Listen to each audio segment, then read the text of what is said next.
नमस्कार दोस्तों, मैं Dilbag Singh, mental health counsellor, और आज की इस वीडियो में आप सभी का तहे दिल से हार्दिक स्वागत है। दोस्तों, आज का वीडियो बहुत ही इंटरेस्टिंग और मजेदार होने वाला है, क्योंकि आज के इस वीडियो में हम बात करने वाले हैं ओसीडी, एक ऑब्सेसिव कंपल्सिव डिसऑर्डर, एक साइकोलॉजिकल डिसऑर्डर जिसमें आप परेशान होते हैं, जिसमें आपका माइंड उलझ जाता है, अपसेट हो जाता है। जब आप उसका मतलब अच्छे से समझ लेंगे तो आप ओसीडी में अगर हैं तो उसको बहुत आसानी से ठीक भी कर सकते हैं, क्योंकि ठीक आप उसी चीज को अच्छे से कर सकते हैं जिसके बारे में आपको समझ आ गई है, नॉलेज आ गई है, आपने को सीखना जानना शुरू कर दिया या सीख लिया है। तो अच्छे से समझते हैं ओसीडी का मतलब, अच्छे से समझ लो। देखिए दोस्तों, ऑब्सेसिव कंपल्सिव डिसऑर्डर ये एक मानसिक बीमारी, एक रोग कैसे बन जाता है, कैसे आप परेशान होते हो, इसको अच्छे से डिटेल में समझ लो, आपको बहुत हेल्प होने वाली है। ऑब्सेशन नॉर्मल लाइफ में एक जुनून होता है, कंपल्शन कुछ अनिवार्य होता है, कुछ अनिवार्य नहीं होता, कुछ जरूरी होता है लाइफ में, कुछ जरूरी नहीं होता। डिसऑर्डर अव्यवस्थित, आउट ऑफ कंट्रोल, और एक होता है ऑर्डर, लाइफ व्यवस्थित होती है, कंट्रोल में होती है, ऑर्डर में होती है। नॉर्मल लाइफ और डिसऑर्डर वाली लाइफ को मैं लेकर के चल रहा हूं। प्रॉब्लम यहां पे है, डिसऑर्डर को समझो, विकार, बीमारी, किस किस का विकार? विचारों का। बहुत सारे विचार आ रहे हैं, जुनून एक बना हुआ, सफाई को लेकर के, मन्नत को लेकर के, एचआईवी को लेकर के, बीमारी हो जाएगी, कंपल्शन, बस ऐसे करते जा रहे हो, करते जा रहे हो, अनिवार्य नहीं है, जरूरी नहीं है। एक डर है उनके पीछे, जो भी आप कर रहे हैं, हाथ धोना, सफाई करना, चीजों को चेक करना, अपनी हेल्थ के से बार बार टेस्ट करवाना, एचआईवी का टेस्ट, रैबिट चेक करवाना, चीजों को बार बार चेक करना, बार बार हाथ धोना, सफाई करना, डर है, वो जुनून डर है उसके पीछे, और वो इतना बड़ा डर कि वो विकार है, अव्यवस्थित। तो इसका मतलब अच्छे से समझ लो कि आपका जो माइंड है आउट ऑफ कंट्रोल है, विकार में है, डिसऑर्डर में है, ऑर्डर में नहीं है, आउट ऑफ कंट्रोल। डिसऑर्डर का मतलब आउट ऑफ कंट्रोल, लेकिन कौन सी चीज डिसऑर्डर में है? डिसऑर्डर में नहीं है, आपका माइंड आउट ऑफ कंट्रोल, अव्यवस्थित है। इसको व्यवस्थित करना है, इसको कंट्रोल करना है, इसको माइंड को, मनोदशा, आप इसको ये माइंड, ओसीडी का मतलब ये दे दो, एक और दे दो, मनोदशा,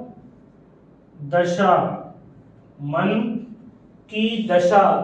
आप किस मन की अवस्था क्या है आपकी, कि कंट्रोल में है, पीसफुल है, एंग्री है, डरी हुई है, एंजाइटी है।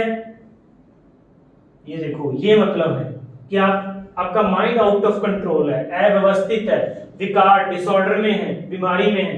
किस बीमारी में? बहुत सारे विचारों के ऊपर कोई कंट्रोल नहीं, ऑटोमेटिकली हो गया है। पैटर्न्स, माइंड के पैटर्न्स बन चुके हैं, लकीरों में है, वो एक रास्ते बन चुके हैं कि मुझे ये हो जाएगा, ऐसे हो जाएगा, एचआईवी हो जाएगा, रैबिस हो जाएगा, बीमारी लग जाएगी, चीजें ऐसी रखूंगा। जैसे चीजों को व्यवस्थित करके रखना, नॉर्मल लाइफ में भी होता है व्यवस्थित करके रखना, हम भी रखते हैं, लेकिन ये नॉर्मल है। लेकिन जब वो अनिवार्य आपके लिए डिसऑर्डर बन जाए, कि वो जरूरी नहीं है व्यवस्थित रखना या नहीं रखना, लेकिन आपके लिए बन जाए, एक जुनून बन जाए, आपका कंपल्शन आपके लिए जुनून बन जाए, फिर वो डिसऑर्डर बन जाए कि बहुत प्रॉब्लम हो उससे क्या क्या प्रॉब्लम होती है? कोई फियर जनरेट हो रहा है, डर हो जाए, कुछ हो जाएगा। सारी ओसीडी का जो एसेंस है वो क्या है? कुछ हो जाएगा, कुछ हो जाएगा, अनजानापन। ओसीडी का मतलब एक और समझ लो, अनजानापन, अनजानापन, जैसे अकेलापन, उसी तरीके से एक अनजानापन, अननोनेस, कि जानते नहीं है आपके लिए क्या सही है, क्या गलत है। माइंड समझता नहीं है, अगर वो समझता है तो वो एक ऐसे जुनून वाले विकार में है, डिसऑर्डर में है, कि उसकी समझने की, जो मन की आपकी समझने की शक्ति है वो उसके पास है ही नहीं, जो कंट्रोल करने की उसके पास पावर है वो उसके पास है ही नहीं। तो क्या हुआ, मनोदशा है उसकी डिसऑर्डर, ये है डिसऑर्डर। वो अनजानेपन में है, वो फियर में है, अननोन फियर में जी रहा है। कुछ हो जाएगा, ये हो जाएगा, गंदगी से HIV हो जाएगा, बीमारी। तभी तो उस अननोन को जानने के लिए बार बार आप बात करना चाहते हैं, किसी से कुछ पूछना चाहते हैं कि क्या ये मन्नत मैंने मांग ली है, नहीं, क्या भगवान मुझे सजा देंगे या नहीं, मेरे सेक्सुअल विचार है, क्या मैं बुरा इंसान हूं, मुझे HIV हो जाएगा कि नहीं। बार बार टेस्ट क्यों करवाते हैं, बार बार चेकिंग क्यों करवाते हैं? कुछ जानने के लिए, अननोन फियर, कुछ जानने के लिए। इस OCD के मतलब को अच्छे से समझ लो कि आप कुछ अनजानेपन को दूर करने की कोशिश कर रहे हैं। इस अनजानेपन के ऊपर मैं डिटेल में नेक्स्ट वीडियो बनाने जा रहा हूं, और इसमें मैंने आपको यह बताया है कि ऑब्सेसिव कंपल्सिव डिसऑर्डर का मतलब क्या होता है, कि आपका माइंड की मनोदशा आउट ऑफ कंट्रोल है, उसके ऊपर कोई कंट्रोल नहीं है, डिसऑर्डर है, वो अव्यवस्थित है, वो ऑर्डर में नहीं है। आपने उसके ऊपर काम करना है, इमोशंस, फीलिंग्स, थॉट्स, उसको पॉजिटिव करना है। वो पॉजिटिव नहीं है, वो बहुत सारी नेगेटिव है। वो सिर्फ आपको कौन सी साइड दिखा रहा है, नेगेटिव साइड। कौन सी वो नेगेटिव साइड? कुछ हो जाएगा, अननोननेस है, अनजानापन है, कुछ हो जाएगा, यही दिखा रहा है। लेकिन एक राइट माइंड, पॉजिटिव भी, एक नॉर्मल माइंड, एक नॉर्मल माइंड कैसे सोचता है? वो नेगेटिव भी सोचता है और पॉजिटिव भी सोचता है। उसके पास कंट्रोल है, वो डिसऑर्डर में नहीं है, वो व्यवस्थित है, चीजों को व्यवस्थित कर लेता है कि नॉर्मल लाइफ, वो नॉर्मल लाइफ है। नॉर्मल लाइफ और डिसऑर्डर वाली लाइफ में ये फर्क होता है, और इस तरीके से आपने समझ करके उसके ऊपर काम करना है, और उसको व्यवस्थित करने के लिए, ऑर्डर में लेकर के आने के लिए, माइंड को कंट्रोल में लेकर के आने के लिए कुछ थेरेपीज हैं, जैसे CBT की प्रैक्टिस करनी आपको पड़ेगी। CBT के बाद ERP therapy, exposure response prevention, ERP के बाद CDT कॉग्निटिव हो गया, CDT कॉग्निटिव ड्रिल थेरेपी, उसके बाद RFBT